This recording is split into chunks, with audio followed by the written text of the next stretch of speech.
संभल में नवंबर 2024 में हुई हिंसा के मास्टरमाइंड बताए जा रहे गैंगस्टर शारिक उर्फ साठा के घर पर पुलिस ने कुर्की की कार्रवाई की। संभल की सीजीएम कोर्ट के आदेश पर भारी संख्या में पुलिस और राजस्व विभाग के अधिकारी शारिक साठा के घर पर पहुंचे और कुर्की की प्रक्रिया शुरू कर दी।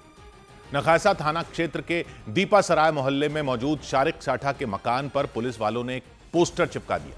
पोस्टर पर शारिक साठा को संभल में 24 नवंबर 2024 को भड़की हिंसा और हत्याओं का मास्टरमाइंड बताया गया। पोस्टर पर साठा के खिलाफ लगाई गई धाराओं का जिक्र किया गया। इसके साथ ही सीजीएम कोर्ट के उस आदेश का भी जिक्र किया गया जिसमें कुर्की की कार्रवाई का आदेश दिया गया था। पुलिस प्रशासन ने सबसे पहले पूरे मोहल्ले में ढोल बजवाकर कुर्की की कार्रवाई के बारे में लोगों को सूचना दी।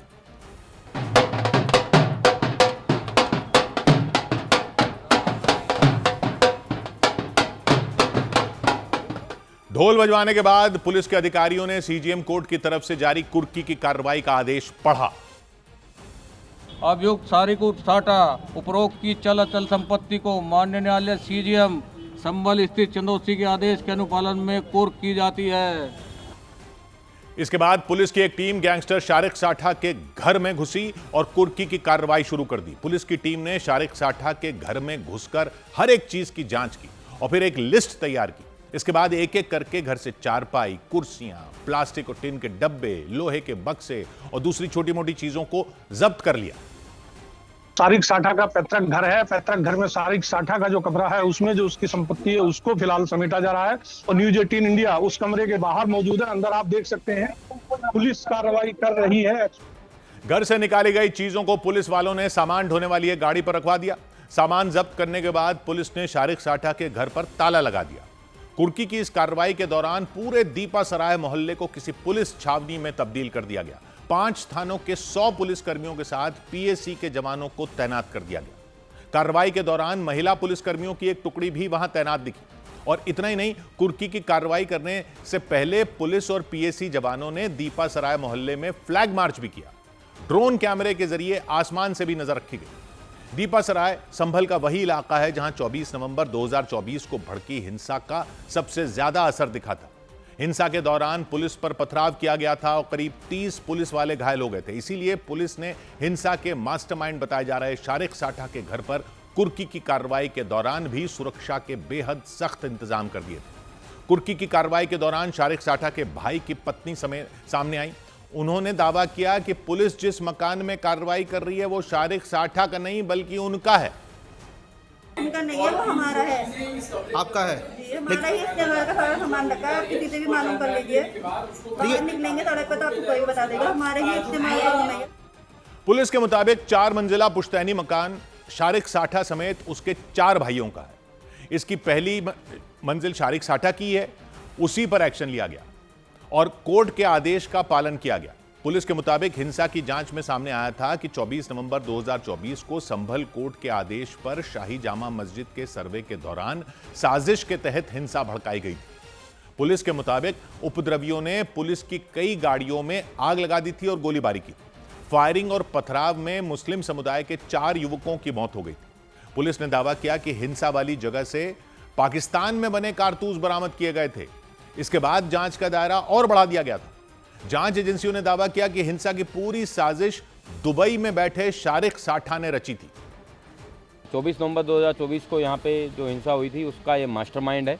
जंगी ऐप के माध्यम से अपने गुर्गों से बात करता था। इसका एक गुर्गा, मुख्य गुर्गा जिसका नाम गुलाम है, वो अभी वर्तमान में मुरादाबाद जेल में बंद है। इन सब लोगों के द्वारा इस घटना को कारित किया गया था। जांच के दौरान पुलिस ने शारिक के 3 गुर्गों गुलाम, वारिस और मुल्ला अफरोज को गिरफ्तार कर लिया था और पुलिस के मुताबिक पूछताछ में तीनों ने कबूल किया था कि शारिक साठा के इशारे पर ही उन्होंने उपद्रवियों को हथियार पहुंचाए थे। पुलिस के मुताबिक शारिक साठा ने दुबई में बैठकर न सिर्फ संभल में हिंसा की साजिश रची थी बल्कि अपने गुर्गों के जरिए हथियार और पैसा भी मुहैया करवाया था। पुलिस ने बताया कि शारिक साठा पर लूट, चोरी, डकैती और गाड़ियों की चोरी के अलग अलग राज्यों में करीब 80 केस दर्ज हैं। संभल के नखासा थाने में ही उस पर 12 से ज्यादा मुकदमे दर्ज हैं। भारत में रहते हुए शारिक महंगी गाड़ियां चुराने वाले गैंग का सरगना बन गया था।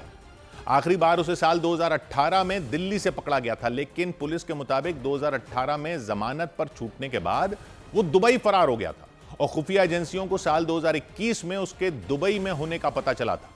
संभल के एसपी के बिश्नोई के मुताबिक शारिक साठा दुबई में बैठकर सोने और हथियारों की तस्करी करने वाले गिरोह से जुड़ गया था। इतना ही नहीं, पुलिस ने यह भी दावा किया कि शारिक साठा का कनेक्शन मुंबई बम धमाकों के मास्टरमाइंड दाऊद इब्राहिम से और पाकिस्तान की खुफिया एजेंसी आईएसआई के साथ भी रहा। संभल पुलिस शारिक साठा के खिलाफ रेड कॉर्नर नोटिस जारी करने की तैयारी में जुट गई।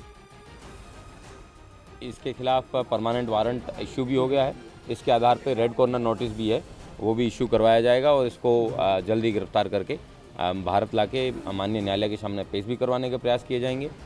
संभल के एसपी के बिश्नोई के मुताबिक शारिक साठा के खिलाफ बनाई गई अपराध की पूरी फाइल यूपी गृह विभाग से होते हुए गृह मंत्रालय और इंटरपोल को भेजी जाएगी।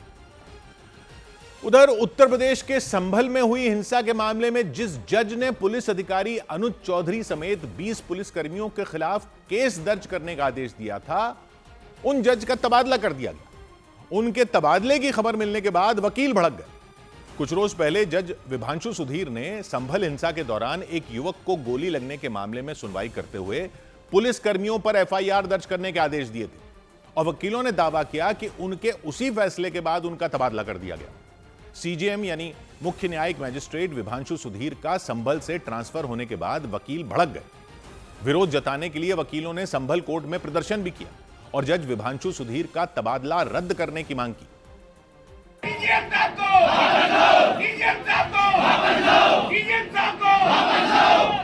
इस दौरान प्रदर्शन में शामिल वकीलों ने पुलिस और प्रशासन के खिलाफ नारेबाजी भी की।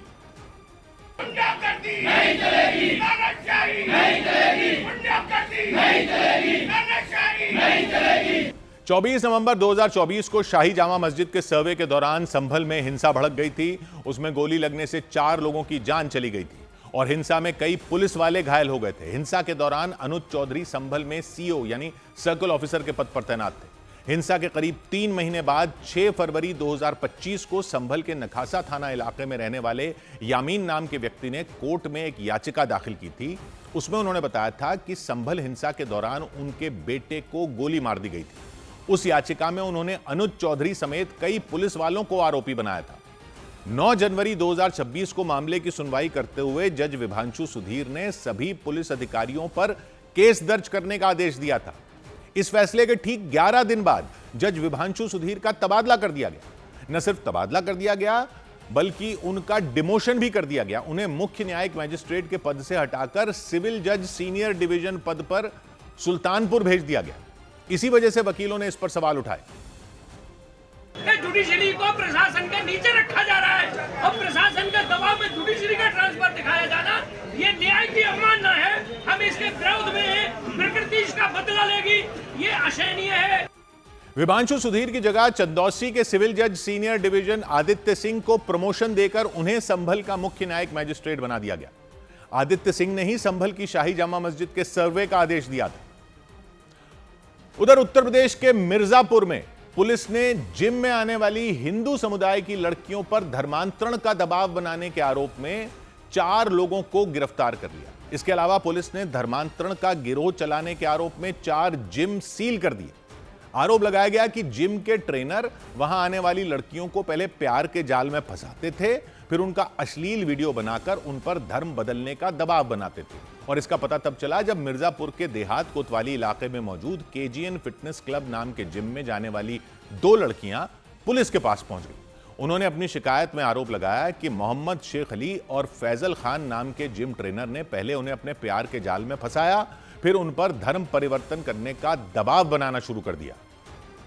ये लड़के इन पीड़िताओं के साथ पहले दोस्ती करके एवं इनको बरगलाकर इनका धर्म परिवर्तन कराने का कार्य कर रहे हैं। उन लड़कियों ने यह भी आरोप लगाया कि जिम के ट्रेनर ने उनके अश्लील वीडियो तक बना लिए थे और उनके जरिए उन्हें ब्लैकमेल किया गया। विशेष समुदाय के जो जिम संचालक थे और उनके जो युवक थे, जो ट्रेनर थे, वो युवतियों का ब्रेन वॉश करते थे। ब्रेन वॉश करने के बाद उनको बताया जा रहा है कि बुर्का तक पहना के एआई से वीडियो बनाया जाता था, ब्लैकमेलिंग की जाती थी, धर्म परिवर्तन का दबाव बनाया जाता था। पुलिस के मुताबिक उन लड़कियों ने अपनी शिकायत में इस बात का जिक्र किया कि आरोपियों ने उनकी अश्लील तस्वीरों और वीडियो को सोशल मीडिया पर डालने की धमकी दी थी। उसी वजह से परेशान होकर दोनों लड़कियों ने पुलिस में शिकायत दर्ज करवा दी। उन लड़कियों की शिकायत पर पुलिस ने धर्म परिवर्तन के लिए दबाव बनाने, शोषण करने और ब्लैकमेलिंग के आरोपों में केस दर्ज कर मामले की जांच शुरू कर दी। जांच में पता चला कि केजीएन फिटनेस क्लब नाम के जिम के अलावा 3 दूसरे जिम में भी इसी तरह हिंदू समुदाय की लड़कियों को टारगेट किया जा रहा था, यह पुलिस का कहना है। इसके बाद पुलिस ने उन सभी जिम को सील कर दिया। इस मामले में पुलिस ने 7 लोगों पर केस दर्ज कर 4 लोगों को गिरफ्तार कर लिया। ये जिम है जिसके ऑनर हैं, उनको अब तक में पुलिस हिरासत में ले ली है। 4 अब तक में गिरफ्तारी हुई है। 7 लोगों पे नामजद एफआईआर दर्ज किया गया है। पुलिस ने इस मामले की जांच के लिए 4 टीमों का गठन कर दिया ताकि जिम की आड़ में चल रही धर्म परिवर्तन की इस पूरी साजिश से पर्दा उठाया जा सके। इधर यूपी की राजधानी लखनऊ में एक व्यक्ति की गला रेत कर हत्या कर दी गई। लखनऊ के पीजीआई इलाके में प्रदीप सिंह नाम के व्यक्ति की गला रेत कर हत्या कर दी गई। हत्या के आरोप में पुलिस ने उनकी पत्नी और उनके प्रेमी बताए जा रहे युवक को गिरफ्तार कर लिया।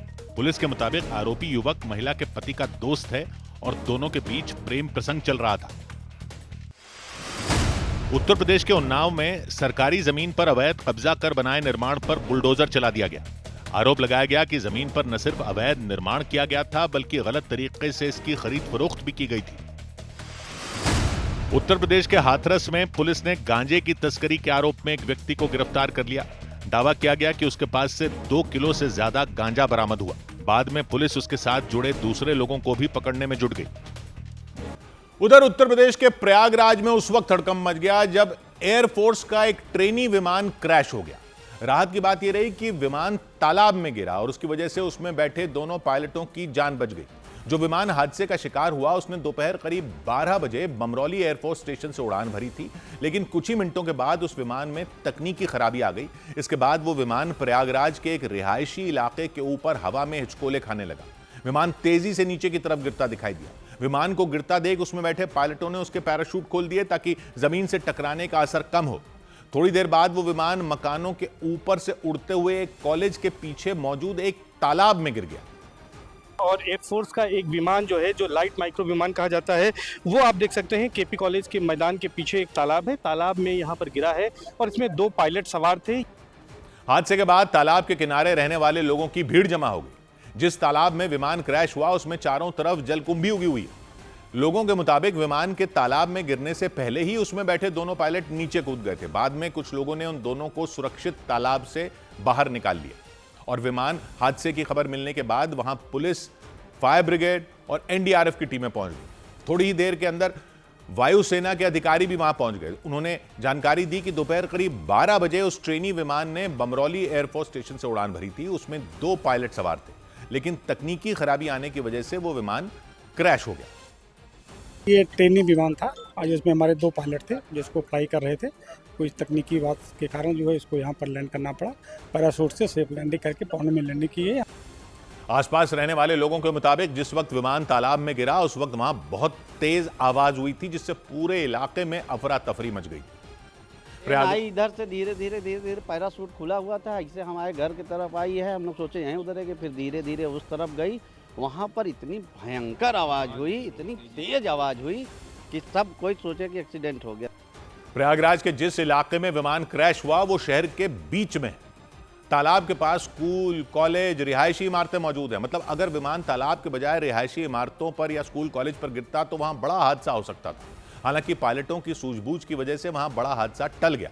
हादसे के बाद तालाब में गिरे विमान को बाहर निकालने का काम शुरू हुआ। सबसे पहले हादसे वाली जगह का एयरफोर्स के एक हेलीकॉप्टर ने आसमान से सर्वे किया। इसके बाद एयरफोर्स के कई जवान तालाब में उतरकर विमान तक पहुंचे। विमान के पिछले हिस्से में उन जवानों ने एक मोटी रस्सी बांधी। उसका दूसरा सिरा तालाब के किनारे मौजूद लोगों ने पकड़ा। इसके बाद विमान को लोगों ने किनारे लाने के लिए खींचना शुरू किया।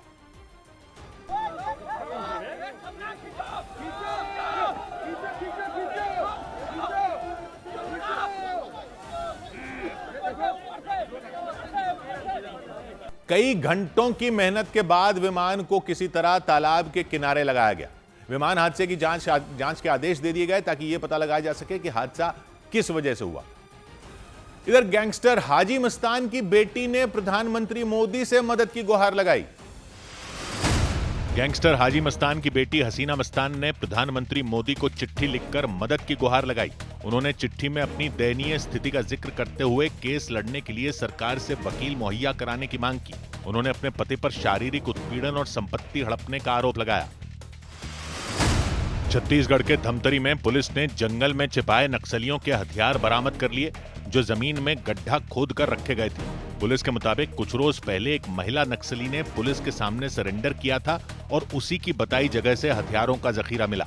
दौड़ पंडरी पानी नामक जगह उसके जंगलों में एक छुपा कर रखा हुआ डंप में हथियारों का जखीरा बरामद हुआ है। राजस्थान के जोधपुर में यात्रियों से भरी एक बस और एक ट्रक की आमने सामने की टक्कर हो गई।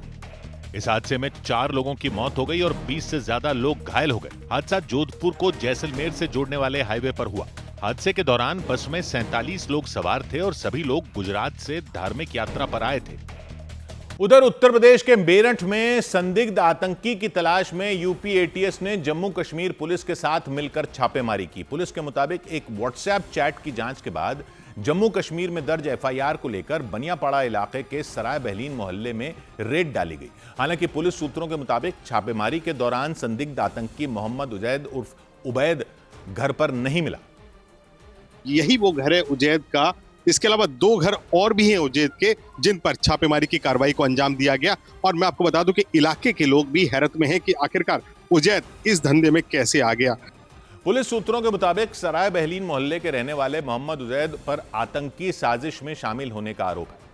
सूत्रों के मुताबिक जम्मू कश्मीर में सुरक्षा बल ने एक संदिग्ध लड़के को गिरफ्तार किया था। उसकी व्हाट्सएप चैट की जब जांच की गई तो सूत्रों ने बताया उसी चैट में मेरठ के रहने वाले मोहम्मद उजैद का नाम सामने आया।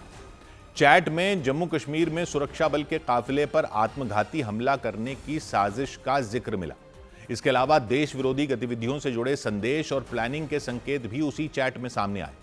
पुलिस सूत्रों के मुताबिक सुरक्षा बल को आशंका है कि मोहम्मद उजैद पश्चिमी उत्तर प्रदेश में आतंकियों के स्लीपर सेल के रूप में काम कर रहा था और आतंकी संगठन लश्कर ए तैयबा के सोशल मीडिया विंग से लगातार जुड़ा हुआ था। आतंकी संगठन है लश्कर ए तैयबा, उनका एक विंग है, उसके अंदर जो सोशल मीडिया की विंग है उसके अंदर एक ग्रुप बना हुआ था। उसके अंदर ये लगातार चैट कर रहा था। चैट करने के बाद में जो पुलिस लगातार हरकत में है, उसको यहाँ गिरफ्तार करने के लिए यहाँ पर पहुंची, लेकिन उससे पहले ये लोग यहाँ से निकलकर फरार हो चुके हैं। सूत्रों के मुताबिक जांच में यह बात सामने आई कि आरोपी साल 2024 में कश्मीर गया था। सूत्र बताते हैं कि वहां पर उसने कुछ संदिग्ध लोगों से संपर्क किया था। हालांकि उसके बारे में ऐसी खबरें सुनकर सराय बहलीन मोहल्ले के लोग भी हैरान हो गए। ये तो वैसे सज्जन अच्छे लोग हैं, लेकिन पता नहीं एकदम ये क्या रिपोर्ट निकल कर आ रही है। ये तो सारे अच्छे लोग हैं, बिजनेसमैन लोग हैं। एक मिनट, ये बिजनेसमैन लोग हैं, इनका कारोबार है अपना खुद का, शरीफ लोगों में शुमार है। पड़ोसियों ने बताया कि छापेमारी के दौरान मोहम्मद उजैद तो नहीं मिला, लेकिन पुलिस वाले उसके 2 भाइयों को अपने साथ ले गए। पड़ोसियों के मुताबिक उसके परिवार का फलों का कारोबार है। इस सिलसिले में उनका जम्मू कश्मीर आना जाना लगा रहता था। उधर लखनऊ के एक होटल में एक बर्थडे पार्टी के दौरान भोजपुरी गायक और अभिनेता पवन सिंह को गुस्सा आ गया। बताया गया कि वो वहां मौजूद एक लड़के की टिप्पणी सुनकर भड़क गए और इसके बाद उनके सुरक्षा गार्ड ने यानी बाउंसरों ने उसे वहां से बाहर निकाल दिया और पवन सिंह के वहां पहुंचते ही लोग शोर मचाने लगे। उसी दौरान वहां मौजूद लोगों में किसी ने उन पर टिप्पणी कर दी, जिसे सुनकर उनका गुस्सा 7वें आसमान पर पहुंच गया। फिर गुस्से से तमतमाए पवन सिंह उसकी तरफ जाने लगे, लेकिन वहां मौजूद लोगों ने उन्हें रोक दिया। बहुत सालों के बाद मेरा मन हुआ कि मैं आज संगीत सुनूंगा, मुझे सुनने दो। और इसके बाद वहां अफरा तफरी का माहौल बन गया। वहां मौजूद बांसुरों ने उस युवक को पकड़ लिया। कोई मारपीट नहीं करेगा, हेलो, प्यार से कोई झगड़ा नहीं करेगा, ठीक है? अच्छे से भैया बैठे हैं हमारे। कुछ देर तक चले हंगामे के बाद उसे हॉल से बाहर निकाल दिया गया। इधर चंडीगढ़ में एक मेडिकल स्टोर पर फायरिंग करने के 2 आरोपियों को पकड़ लिया गया। चंडीगढ़ में पुलिस ने मुठभेड़ के दौरान लॉरेंस बिश्नोई गैंग के 2 गैंगस्टरों को गिरफ्तार करने का दावा किया। आरोप लगा कि उन्होंने कुछ दिन पहले चंडीगढ़ के सेक्टर 32 इलाके में दवा की एक दुकान पर फायरिंग की थी और फरार हो गए थे। मध्य प्रदेश के जबलपुर में एक युवक की दिन दहाड़े हत्या होने से सनसनी मच गई। स्कूटर से आए बदमाशों ने युवक पर चाकुओं से हमला कर दिया और फिर अपनी गाड़ी छोड़कर वहां से फरार हो गए। बताया गया कि मृतक और आरोपियों के बीच अवैध शराब की बिक्री को लेकर लंबे वक्त से झगड़ा चल रहा था। मध्य प्रदेश के सिवनी में गोहत्या के आरोप में 5 लोगों को गिरफ्तार कर उनका जुलूस निकाला गया। आरोप लगा कि उन्होंने गोहत्या कर उसके अवशेष फेंक दिए थे। कोर्ट में हुई पेशी के बाद 5 को जेल भेज दिया गया। उधर चांदी की बढ़ती कीमतों के बीच उत्तर प्रदेश के मथुरा में 2 कारोबारियों पर आरोप लगा कि वो करीब 35 करोड़ रुपए की चांदी लेकर फरार हो गए। जानकारी के मुताबिक 2 हफ्ते पहले उन दोनों ने सर्राफा बाजार के कुछ व्यापारियों से 1500 किलो चांदी उधार ली थी। इसके बाद से ही वो लापता बताए गए। सर्राफा बाजार के कारोबारियों के मुताबिक उन दोनों ने अपने बाजार में चांदी बेचने के नाम पर अलग अलग कारोबारियों से करीब 1500 किलो चांदी उधार ली थी। उन्होंने दावा किया था कि वो 1 हफ्ते में पूरी चांदी लौटा देंगे, लेकिन ऐसा किया नहीं। मंडी में माल बेचने की कह के उधार उनसे माल चांदी का ले गए थे। व्यापारियों ने जब खोजबीन की है तो मालूम पड़ा है उनके घर पे, उनके प्रतिष्ठानों पे भी ताले लगे हुए हैं और वे गायब है। इसके बाद मथुरा के सर्राफा बाजार में सन्नाटा पसर गया। पीड़ित व्यापारियों के सामने संकट खड़ा हो गया, क्योंकि करीब 35 करोड़ रुपए की चांदी लेकर फरार हुए उन दोनों कारोबारियों का कुछ पता ही नहीं चल पाया। सर्राफा बाजार के कारोबारियों ने बताया कि वो उनका पता लगाने के लिए उनके मकान और दुकान पर भी गए थे, लेकिन वहां ताला लगा हुआ मिला। इसके बाद उन्होंने पुलिस थाने जाकर इस मामले की शिकायत दर्ज करवाई। पुलिस ने आरोपियों को पकड़ने के लिए खास टीम बना दी और कारोबारियों को भरोसा दिया कि जल्द से जल्द दोनों आरोपियों को पकड़ लिया जाएगा। साथ ही गायब हुई 35 करोड़ की 1500 किलो चांदी भी बरामद कर ली जाएगी। इधर पंजाब के जलंधर में एक गाड़ी में डीजल की जगह पेट्रोल डालने पर एक लड़की ने हंगामा कर दिया। आरोप लगा कि उसने अपने दोस्तों के साथ मिलकर पेट्रोल पंप के कर्मचारी की बेरहमी से पिटाई कर दी, जिससे उनका सिर फट गया। हालांकि मारपीट के दौरान दूसरे कर्मचारी बीच बचाव करते रहे, लेकिन उस लड़की ने उनकी एक नहीं सुनी। इस दौरान वो घायल कर्मचारी जमीन पर गिरे दिखे और वो लड़की उन पर लगातार लात घूंसे बरसाती रही।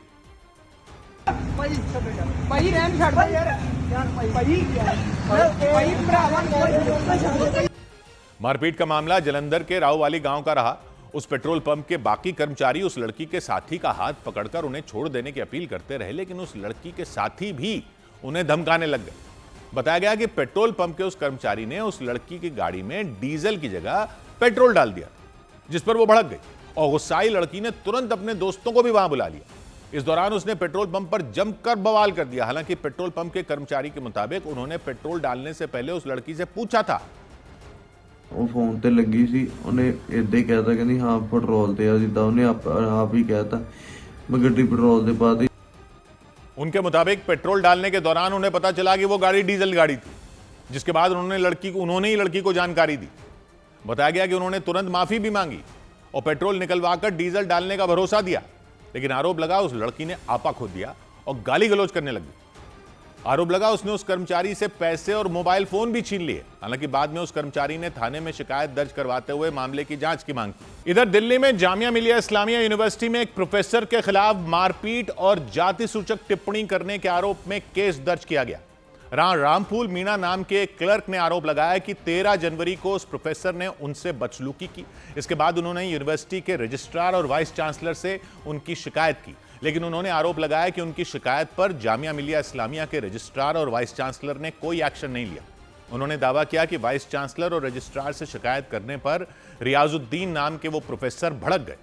क्लर्क रामफूल मीणा ने आरोप लगाया कि 16 जनवरी को फिर प्रोफेसर रियाजुद्दीन ने उनके दफ्तर में वो दाखिल हुए और उनके साथ मारपीट की।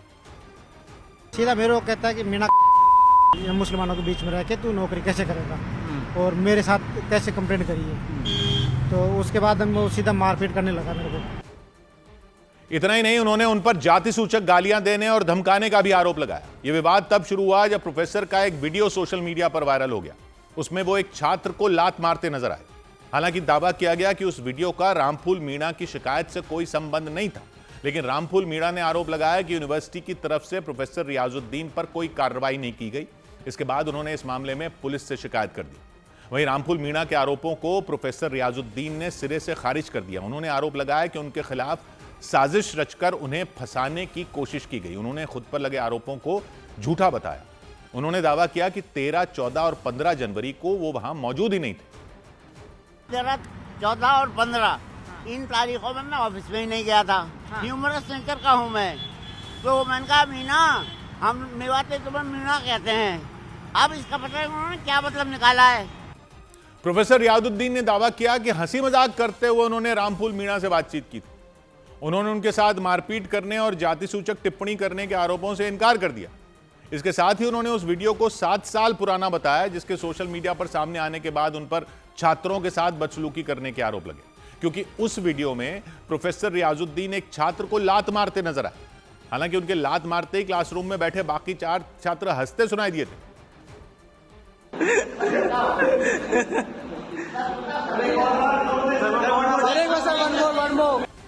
आरोप लगा कि उन्होंने उस छात्र से बदसलूकी की थी, लेकिन प्रोफेसर रियाजुद्दीन ने इस आरोप को गलत बताया। उन्होंने दावा किया कि 7 साल पहले उन्होंने मार्शल आर्ट ताइक्वांडो सीखा था और क्लासरूम में छात्रों को ताइक्वांडो सिखा रहे थे। उन्होंने उस वीडियो को 7 साल पुराना बताया और दावा किया कि उस वीडियो का क्लर्क रामफूल मीणा से कोई लेना देना नहीं है। मैं बच्चों को शेर सुनाना, हंसाना, चुटकुले सुनाना और ताइक्वांडो के मैं किक वगैरह बता रहा था, उसमें भी जो है स्टूडेंट हंस रहे हैं। रामफूल मीणा की शिकायत पर पुलिस ने जामिया मिलिया इस्लामिया के प्रोफेसर रियाजुद्दीन के खिलाफ SC/ST एक्ट के तहत केस दर्ज कर दिया और मामले की जांच शुरू कर दी। जो लिखित शिकायत दी गई है उसमें किसी तरीके के दबाव बना के धार्मिक धर्म आंतरण करने वाली कोई बात उन्होंने नहीं कही है। पुलिस ने इस मामले में जबरन धर्मांतरण के दावे को गलत बताया। दावा किया गया कि रामफूल मीणा ने अपनी शिकायत में धर्मांतरण का कोई आरोप नहीं लगाया और पुलिस के अधिकारी ने लोगों से किसी तरह की अफवाह न फैलाने की अपील की। उधर संजीव खिरवार को दिल्ली के नगर निगम MCD का नया कमिश्नर बना दिया गया। IAS अधिकारी संजीव खिरवार को दिल्ली के नगर निगम MCD का नया कमिश्नर नियुक्त कर दिया गया। गृह मंत्रालय ने उनकी नियुक्ति का आदेश जारी किया। संजीव खिरवार 3 साल पहले तब चर्चा में आए थे जब उन पर दिल्ली के त्यागराज स्टेडियम को खाली करवाकर वहां कुत्ते के साथ घूमने के आरोप लगे थे। बिहार की राजधानी पटना में RJD महिला विंग ने रेप और हत्या के मामलों को लेकर विरोध मार्च निकाला। प्रदर्शनकारी महिलाओं ने राज्य सरकार के खिलाफ जमकर नारेबाजी की। RJD की महिला कार्यकर्ताओं ने बिहार में बिगड़ती कानून व्यवस्था के लिए सरकार को जिम्मेदार बताया। सूत्रों के मुताबिक बीजेपी के राष्ट्रीय अध्यक्ष नितिन नबीन 27 जनवरी को पश्चिम बंगाल की यात्रा पर जा सकते हैं। सूत्रों ने बताया कि नितिन नबीन 2 दिन की यात्रा पर रहेंगे। इस दौरान वो पश्चिम बंगाल में पार्टी कार्यकर्ताओं से बातचीत और बैठकें करेंगे। इधर राजस्थान में करीब 6 साल पहले हुई सरकारी भर्तियों की 3 परीक्षाओं में धांधली करने के आरोप में 5 लोगों को गिरफ्तार कर लिया गया। आरोप लगा कि कई अभ्यर्थियों की OMR शीट से छेड़छाड़ कर उन्हें सरकारी नौकरी दिला दी गई थी। OMR शीट वो पेपर होता है जिस पर अभ्यर्थी परीक्षा में पूछे गए सवालों के जवाब लिखते हैं और राजस्थान पुलिस ने OMR शीट में बदलाव कर 38 अभ्यर्थियों को नौकरी दिलाने के आरोप में 5 लोगों को दबोच लिया। इन्हीं लोगों के द्वारा जिस प्रकार से खुद के जान पहचान के और खुद के लोगों को अनुचित मार्क्स दिलाने में सहायता करी गई। पुलिस के मुताबिक जिन 38 अभ्यर्थियों को नौकरी दिलाई गई थी वो साल 2019 में हुई अलग अलग पदों की भर्ती परीक्षाओं में बैठे थे। बताया गया कि वो परीक्षा में फेल हो गए थे, लेकिन आरोप है कि बाद में उनकी OMR शीट से छेड़छाड़ कर उन्हें पास करवा दिया गया था और फर्जी तरीके से उन्हें सरकारी नौकरी दिलाई गई थी। इस फर्जीवाड़े के आरोप में सरकारी भर्तियों की परीक्षा कराने वाली संस्था राजस्थान कर्मचारी चयन बोर्ड के अधिकारी संजय माथुर समेत 5 लोगों को पकड़ लिया गया और पुलिस ने आरोपियों के कब्जे से करीब 60 लाख रुपए और कई फर्जी दस्तावेज बरामद किए। सरकारी नौकरियों की भर्ती में धांधली का मामला खुलते ही राज्य का सियासी पारा चढ़ गया। बीजेपी ने कांग्रेस पर हमला बोल दिया, क्योंकि राजस्थान में जिन परीक्षाओं में गड़बड़ी के आरोप लगे वो साल 2019 में कांग्रेस सरकार के दौरान कराई गई थी। ये कांग्रेस सरकारों की हमेशा पहचान रही है और गहलोत साहब जब मुख्यमंत्री थे उन्होंने ये सिस्टम सेटअप करा। ये सिस्टम ऐसा सेटअप करा जहां घोटाला ऐसा हो कि किसी को पता ही नहीं चले। बीजेपी ने तब के राजस्थान के शिक्षा मंत्री गोविंद डोटासरा को भी निशाने पर ले लिया। उसने इस मामले में उनकी मिलीभगत के भी आरोप लगाए, लेकिन गोविंद डोटासरा ने राजस्थान की बीजेपी सरकार को चुनौती दे डाली। इस सरकार को खुला चैलेंज करता हूं, अगर किसी भी गड़बड़ी में गोविंद डोटासरा अगर आता हो तो आप जांच करें और जनता के सामने खुलासा करें। 5 आरोपियों की गिरफ्तारी के बाद पुलिस ने इस मामले से जुड़े दूसरे लोगों की भी पड़ताल तेज कर दी। छत्तीसगढ़ के बिलासपुर में पिता की अस्थियां ढूंढने की मांग को लेकर 2 बच्चे पुलिस थाने पहुंच गए। उन्होंने आरोप लगाया कि प्रॉपर्टी के लालच में उनकी मां और बुआ ने ही उनके पिता की अस्थियां चुरा ली और इसीलिए वो एक खाली मटका लेकर पुलिस थाने पहुंच गए। 10 साल का लड़का और 7 साल की लड़की दोनों पुलिसकर्मी के सामने खड़े नजर आए। उन दोनों ने अपनी मां और बुआ के खिलाफ FIR दर्ज करवाई। उन्होंने नम आंखों से अपने पिता की अस्थियां ढूंढने की मांग की। उन्होंने दावा किया कि उनके पिता की अस्थियां उनकी मां और बुआ के पास ही हैं, लेकिन उन्होंने अस्थियां देने से इनकार कर दिया और इसीलिए वो अपनी मांग लेकर पुलिस थाने पहुंच गए। उन बच्चों के मुताबिक 2.5 साल पहले उनकी बुआ उनकी मां को लेकर कहीं गायब हो गई थी। इसके बाद उनके पिता ने ही अकेले उन्हें पाला पोसा था और 15 जनवरी को उनकी मौत हो गई। उन बच्चों के मुताबिक उस वक्त भी उनकी मां और बुआ घर नहीं आई थी। इसके बाद उनके पिता का अंतिम संस्कार किया गया। आरोप लगाया गया कि अंतिम संस्कार के अगले दिन जब वो बच्चे अपने पिता की अस्थियां लेने शमशान घाट गए तो उन्हें वहां अस्थियां मिली ही नहीं। इसके बाद उस शमशान घाट में लगे CCTV कैमरे के वीडियो खंगाले गए। CCTV वीडियो में उनकी मां और बुआ वहां से चोरी छिपे जाती नजर आई। उनके साथ एक व्यक्ति भी मौजूद थे। उन बच्चों ने आरोप लगाया कि उनकी मां और बुआ ही उनके पिता की अस्थियां चुरा कर ले गईं। जिस दिन हम लोग पापा का अस्थि विसर्जन करने के लिए अस्थि लेने गए मरघट, तो उस दिन ना वहां से उन लोग अस्थि लेके भाग गए।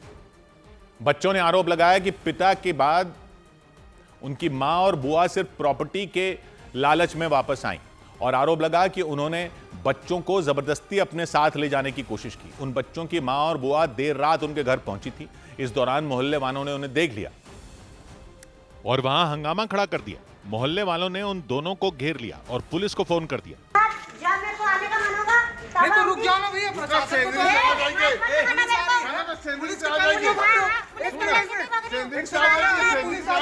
जाओगे, पुलिस आएगी तब जाओ। खड़ा हो जाओगे, खड़ा हो जाओ। नहीं जाने देगा इसको, नहीं जाओगे। गुस्साए लोगों ने उन दोनों महिलाओं पर बच्चा चोरी करने का आरोप तक लगा दिया।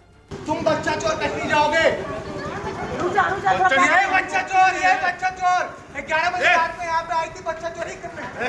इसके बाद वहां पहुंची पुलिस के सामने भी काफी देर तक हंगामा होता रहा। पुलिस ने किसी तरह लोगों को शांत करवाया और उन दोनों महिलाओं को अपने साथ ले गई। उधर सुप्रीम कोर्ट ने अरावली पहाड़ियों पर अवैध खनन को गंभीर अपराध बताया। अरावली पहाड़ियों की परिभाषा पर सुप्रीम कोर्ट ने अहम सुनवाई करते हुए अवैध खनन को एक गंभीर अपराध बताया। सुनवाई के दौरान कोर्ट ने 100 मीटर नियम पर लगाई रोक को बरकरार रखा। अवैध खनन को रोकने के लिए कोर्ट ने विशेषज्ञों की स्वतंत्र कमेटी बनाने के भी संकेत दिए। हरियाणा के यमुनानगर में प्रदूषण नियंत्रण विभाग की एक कर्मचारी को रिश्वत लेने के आरोप में गिरफ्तार कर लिया गया। बताया गया कि उन्होंने एक अस्पताल के निर्माण से जुड़ा NOC जारी करने के बदले 30,000 रुपए की मांग की थी। दावा किया गया कि रिश्वत की रकम भी बरामद कर ली गई। मध्य प्रदेश के उमरिया जिले में मौजूद बांधवगढ़ टाइगर रिजर्व में एक और बाघ की मौत हो गई। बताया गया कि बीते 20 दिन में वहां 4 बाघों की जान जा चुकी है। टाइगर रिजर्व प्रशासन ने आशंका जताई कि इलाके की लड़ाई को लेकर बाघों के 2 गुटों में टकराव होने की वजह से उन बाघों की मौत हुई। अफगानिस्तान के उद्योग और वाणिज्य उप मंत्री मौलवी अहमदुल्ला जाहिद ने बांग्लादेश का दौरा किया। तालिबान सरकार की तरफ से किसी मंत्री का ये पहला बांग्लादेश दौरा रहा।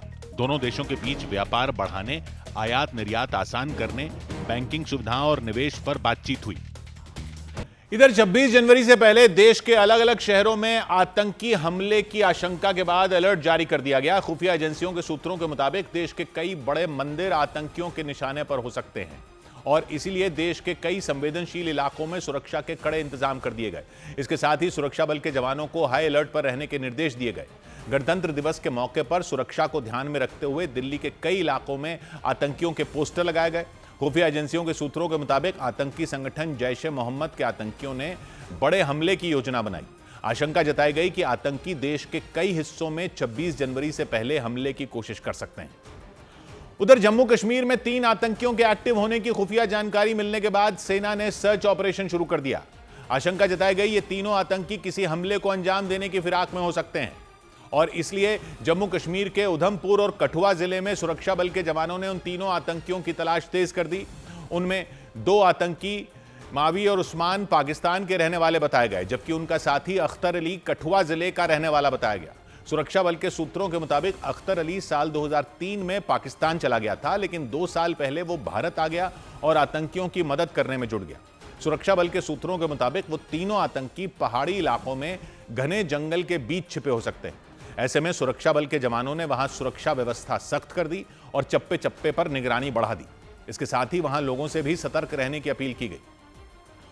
उधर डोनाल्ड ट्रंप की धमकियों के बाद ग्रीनलैंड ने अमेरिकी हमले से निपटने की तैयारियां तेज कर दी, क्योंकि आशंका जताई गई कि ट्रंप किसी भी वक्त अपनी सेना को ग्रीनलैंड पर हमले के आदेश दे सकते हैं और उस पर कब्जा जमा सकते हैं। ग्रीनलैंड के प्रधानमंत्री ने भी अमेरिका की तरफ से हमला होने के खतरे से इनकार नहीं किया, इसीलिए उन्होंने अपने लोगों को तैयार रहने का अलर्ट जारी कर दिया, क्योंकि आशंका जताई गई कि अमेरिकी सेना ने ग्रीनलैंड पर हमला किया तो वहां भारी तबाही मच सकती। यही वजह रही कि लोगों को पहले से ही सतर्क रहने के लिए कह दिया गया। खबर है कि ग्रीनलैंड की सरकार ने अपने नागरिकों से कम 5 दिन का खाना घर में जमा रखने की अपने नागरिकों को सलाह दी और इसके अलावा दवा समेत हर रोजाना इस्तेमाल होने वाली जरूरी चीजों को भी इकट्ठा करने की सलाह दी गई, ताकि अमेरिका के साथ युद्ध के हालात बने तो उनसे निपटा जा सके। क्योंकि ग्रीनलैंड को अमेरिका में मिलाने की जिद पर अड़े डोनाल्ड ट्रंप पीछे हटने को तैयार नहीं। उन्होंने एक बार फिर दोहराया कि वो ग्रीनलैंड को पाने के लिए कुछ भी कर सकते हैं। How far are you willing to go to acquire Greenland? You'll find out. रणनीतिक तौर से बेहद अहम माने जाने वाले ग्रीनलैंड पर ट्रंप ने लंबे वक्त से निगाह गड़ा रखी है, लेकिन वेनेजुएला में की गई सैन्य कार्रवाई के बाद वो ज्यादा आक्रामक नजर आए। दक्षिण अमेरिकी देश वेनेजुएला में 3 जनवरी को अमेरिका ने अचानक सेना भेज दी थी।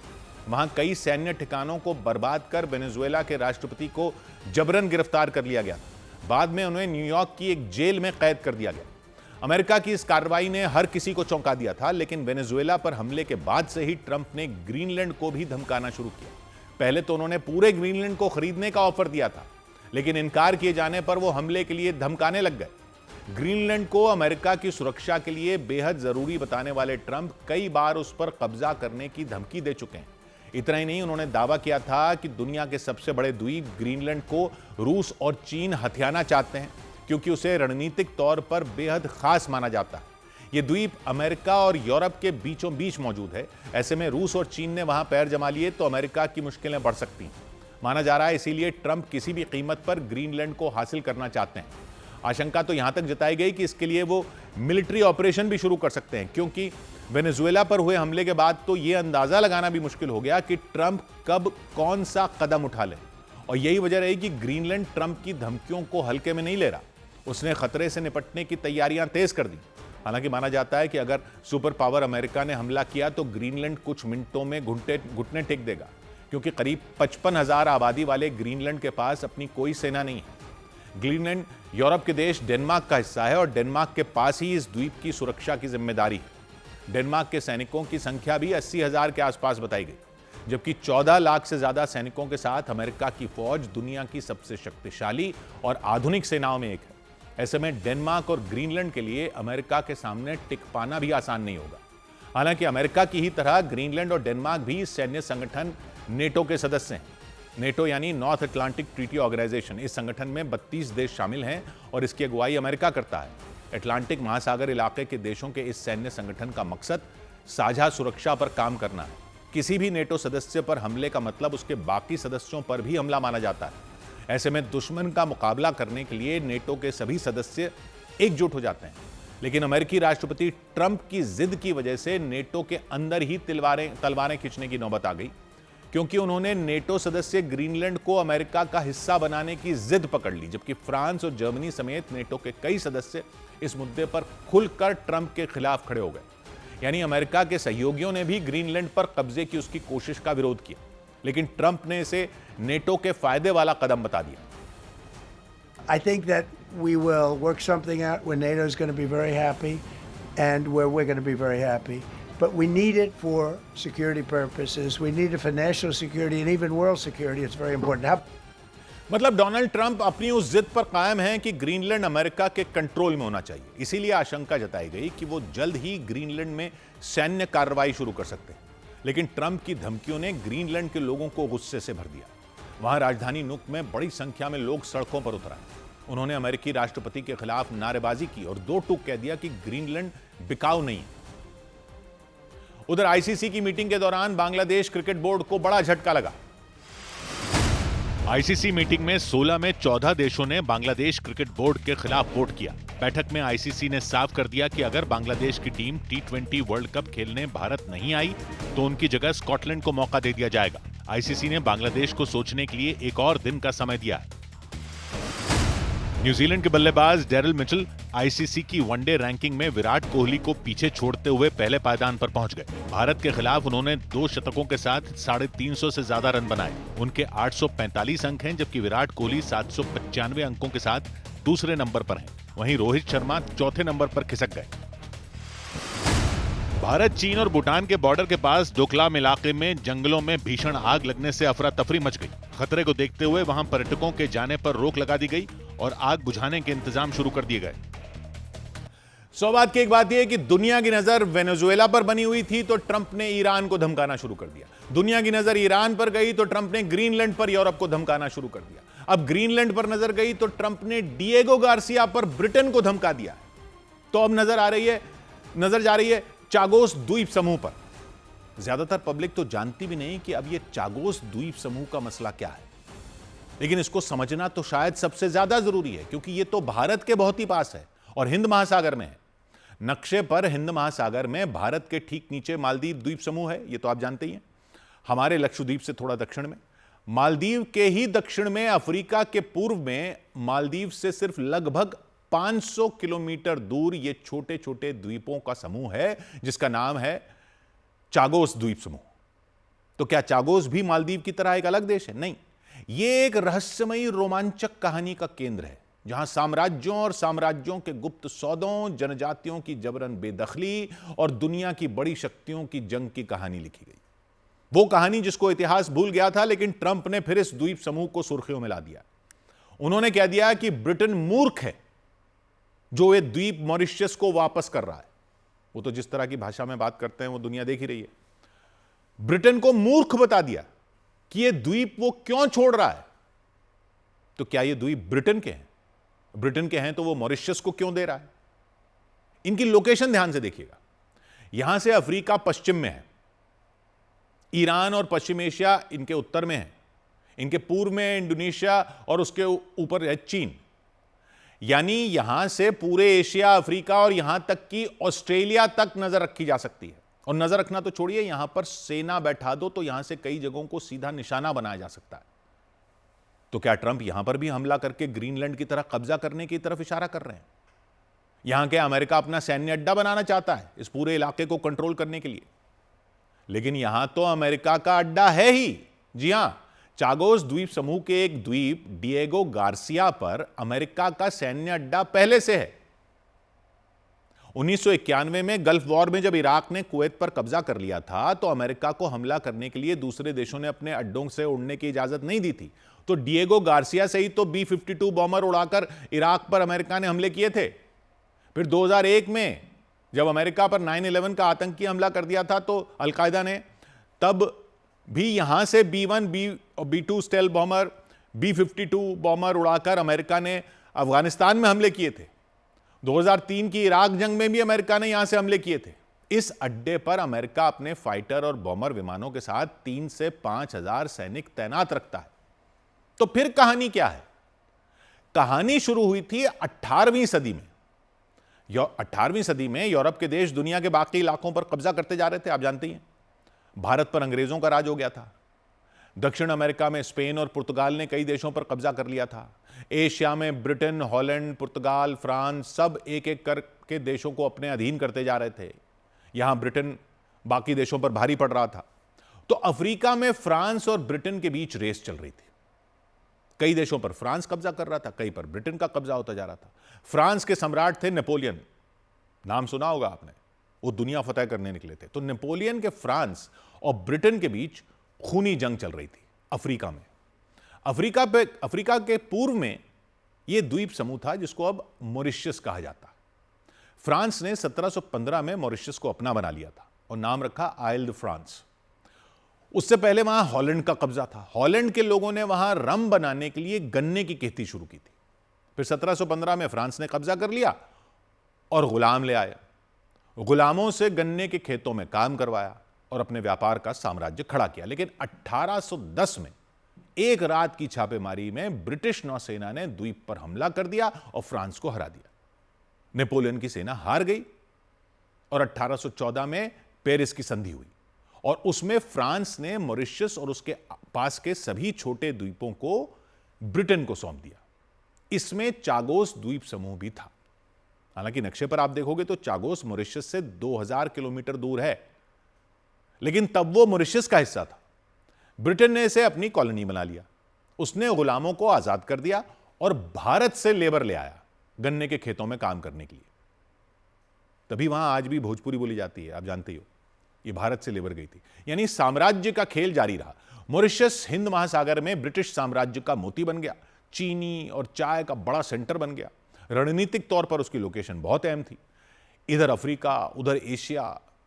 फिर जब 1945 में दूसरी वर्ल्ड वॉर खत्म हुई तो भारत आजाद हुआ। भारत आजाद हुआ तो पूरी दुनिया में आजादी की लहर चल पड़ी। भारत 1947 में आजाद हुआ, फिर अफ्रीका के देश एक एक करके ब्रिटेन से मुक्त होने लगे।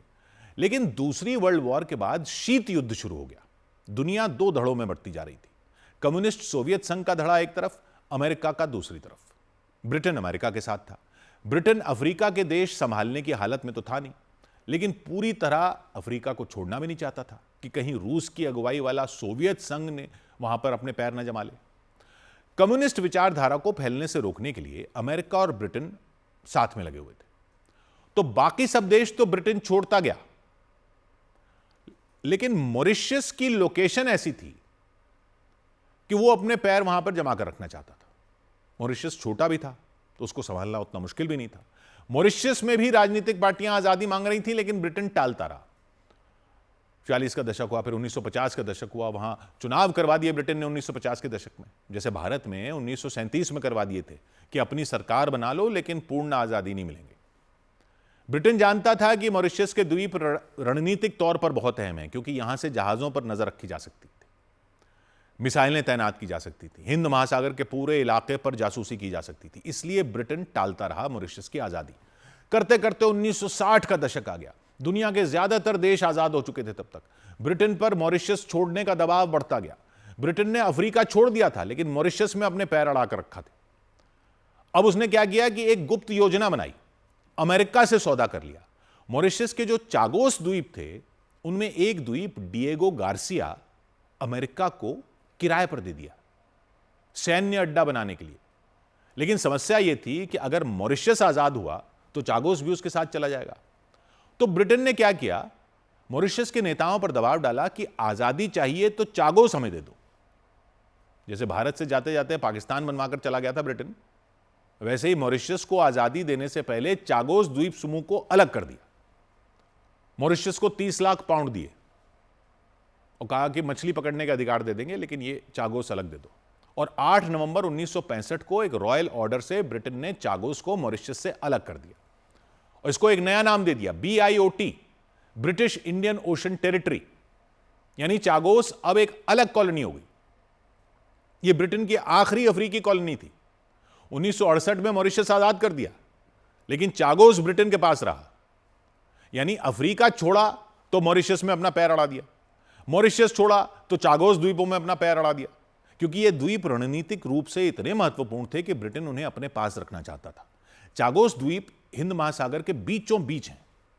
यहां से पश्चिम एशिया, दक्षिण एशिया, अफ्रीका सब पर नजर रखी जा सकती है। वहां के सबसे बड़े टापू डिएगो गार्सिया को ब्रिटेन ने अमेरिका को किराए पर दे दिया था एक बड़ा सैन्य अड्डा बनाने के लिए। लेकिन समस्या यह थी कि वहां लोग रहते थे, वहां के मूल निवासी इल्वा जनजाति के लोग रहते थे। उनको चागोसियन भी कहते हैं, इल्वा भी कहते हैं। लगभग 2000 लोग थे जो सदियों से वहां बसे हुए थे, मछली पकड़ते थे, नारियल उगाते थे। तो 1968 से 1973 तक ब्रिटेन ने उन सबको जबरन वहां से उखाड़ फेंका। उन्हें जहाजों में ठूस ठूस कर मॉरिशस या सिशेल्स भेज दिया, उनके घर जला दिए, उनके पालतू जानवरों को मार दिया। वो चागोसियन आज भी न्याय की लड़ाई लड़ रहे हैं, वापस लौटने की उम्मीद में। अब डिएगो गार्सिया को एक विशाल अमेरिकी सैन्य अड्डा बन चुका है। वो तो वहां बम वर्षक विमान हैं, जहाज हैं, मिसाइलें तैनात हैं। यहां से अमेरिका ने इराक युद्ध, अफगानिस्तान युद्ध में मदद पहुंचाई। यहां से वो हिंद महासागर को नियंत्रित करता है। अगर चीन या रूस जैसे उसके दुश्मन यहां घुस आएं तो पूरे क्षेत्र का संतुलन बिगड़ सकता है। यानी ये अड्डा अमेरिका की ताकत का प्रतीक बन गया है। लेकिन ये ब्रिटेन की जमीन पर है, BIOT, British Indian ocean territory के नाम से। कई साल तक मॉरिशस कहता रहा कि चागोस उसके हैं और ब्रिटेन ने चुरा लिए थे। अंतर्राष्ट्रीय न्यायालय में मुकदमा चला। आखिर 2019 में अंतर्राष्ट्रीय न्यायालय ने फैसला सुनाया कि ब्रिटेन को ये द्वीप छोड़ने पड़ेंगे। संयुक्त राष्ट्र में भी वोटिंग हुई और ज्यादातर देशों ने मॉरिशस का साथ दिया, तो दबाव बढ़ता गया। 2024 में ब्रिटेन की सरकार ने एक बड़ा फैसला लिया। उन्होंने कहा कि हम चागोस मॉरिशस को सौंप देंगे, लेकिन डिएगो गार्सिया का अड्डा 99 साल के लिए हमारे पास रहेगा, हम किराया दे देंगे। यह समझौता चागोसियन लोगों को भी वापस लौटने का मौका देता है कि चागोस में आ जाओ, सिवाय इस अड्डे वाले डिएगो गार्सिया में एक द्वीप छोड़ दो। यानी ब्रिटेन को अफ्रीका छोड़ना पड़ा तो मॉरिशस में अपना पैर अड़ा दिया था, मॉरिशस छोड़ना पड़ा तो चागोस में अपना पैर अड़ा दिया था, अब चागोस छोड़ना पड़ा तो डिएगो गार्सिया में अपना पैर अड़ा दिया। लेकिन यह फैसला हुआ तो लगा कि कहानी का अंत हो गया। अब आ गए लेकिन ट्रंप, और वो कह रहे हैं कि यह मूर्खता है कि ब्रिटेन चागोस छोड़ रहा है और डिएगो गार्सिया को सिर्फ किराए पर रख रहा है। उनका कहना है यह कमजोरी का संकेत है। चीन और रूस ताकत को ही मानते हैं, तो ताकत के दम पर वहां बने रहना चाहिए, नहीं तो चीन और रूस वहां आ जाएंगे। सेम बात वो ग्रीनलैंड के लिए कह रहे हैं। पहले तो ट्रंप की टीम ने इस समझौते का समर्थन किया था, लेकिन अब वो इसे महान मूर्खता बता रहे हैं। तो जो वेनेजुएला में हुआ या जो ग्रीनलैंड पर करने की ट्रंप धमकी दे रहे हैं, वो चागोस में भी करेंगे क्या? उनका अड्डा तो है ही वहां पर। इस पर नजर रखने की जरूरत है, क्योंकि ये तो हमारे ही पड़ोस में हो रहा है। 100 बात की एक बात। इधर गणतंत्र दिवस से पहले जम्मू कश्मीर में सुरक्षा सख्त कर दी गई। गणतंत्र दिवस से पहले जम्मू कश्मीर के शोपियां में सुरक्षा बल ने बम बरामद कर नष्ट कर दिया। इसके बाद पूरे इलाके की घेराबंदी की गई और वहां तलाशी अभियान चलाया गया। जम्मू कश्मीर के श्रीनगर में पुलिस और सुरक्षा बल ने मिलकर नौगाम रेलवे स्टेशन पर मॉक ड्रिल की। गणतंत्र दिवस को ध्यान में रखते हुए ये मॉक ड्रिल की गई, जिसमें जवानों को हर तरह की चुनौतियों से लड़ने और आपातकालीन स्थितियों से निपटने का अभ्यास करवाया गया। इस साल गणतंत्र दिवस परेड में फिल्म डायरेक्टर संजय लीला भंसाली भारतीय सिनेमा का प्रतिनिधित्व करेंगे। सूचना और प्रसारण मंत्रालय ने उन्हें दिल्ली के कर्तव्य पथ पर होने वाली परेड के लिए भारतीय सिनेमा की एक विशेष झांकी के हिस्से के रूप में चुना। पहली बार कोई फिल्म डायरेक्टर देश के सबसे बड़े राष्ट्रीय समारोह में सिनेमा को रिप्रेजेंट करेगा। उधर पश्चिम बंगाल की राजधानी कोलकाता में आशा कार्यकर्ताओं ने ममता बनर्जी के खिलाफ मोर्चा खोल दिया। बताया गया कि उन्होंने अपना वेतन बढ़ाने की मांग को लेकर प्रदर्शन किया और राज्य सरकार के खिलाफ नारेबाजी की, और सैकड़ों आशा कार्यकर्ता विरोध जताने के लिए सियालदह रेलवे स्टेशन पर पहुंच गई। उन्होंने वहां जमकर नारेबाजी की। आशा कार्यकर्ताओं ने पश्चिम बंगाल सरकार से अपनी तनख्वाह 5,000 रुपए से बढ़ाकर 15,000 रुपए प्रति महीना करने की मांग की। उनके प्रदर्शन की वजह से रेलवे स्टेशन पर अफरा तफरी मच गई। थोड़ी ही देर में वहां रेलवे पुलिस की टीम भी पहुंची। काफी कोशिश के बाद उन्हें वहां से हटाया गया, लेकिन उन लोगों ने अपनी मांग पूरी होने तक प्रदर्शन जारी रखने की चेतावनी दी। इधर उत्तर प्रदेश के बुलंदशहर में सड़क पर भैंसों की दौड़ कराने के मामले में 17 लोगों के खिलाफ एफआईआर दर्ज कर ली गई। वहां भैंसा गाड़ी की दौड़ कराने को लेकर 2 गुटों के बीच झगड़ा हो गया, लेकिन बात इतनी बिगड़ गई कि उन दोनों गुटों के लोग सड़क पर उतर आए और सड़क पर सरेआम ताबड़तोड़ फायरिंग की गई। बुलंदशहर का गुलावटी थाना क्षेत्र गोलियों की आवाज से गूंज उठा। उन दोनों गुटों के बीच हुई हिंसक झड़प के दौरान हवा में गोलियां दागी गईं। उन दोनों गुटों के लोग एक दूसरे पर पत्थर भी फेंकते नजर आए। पीटना बहुत बड़ी बात है भाई साहब। मना कर रहा गुरुजी, मना करते ही पहले ही गोली। वो लोग सड़क पर एक दूसरे को दौड़ा कर पीटते दिखे। दोनों गुटों में भैंसा गाड़ी की रेस लगाने को लेकर विवाद शुरू हुआ और बात पथराव और फायरिंग तक पहुंच गई। इस मामले में पुलिस ने उनमें 17 लोगों के खिलाफ केस दर्ज कर दिया।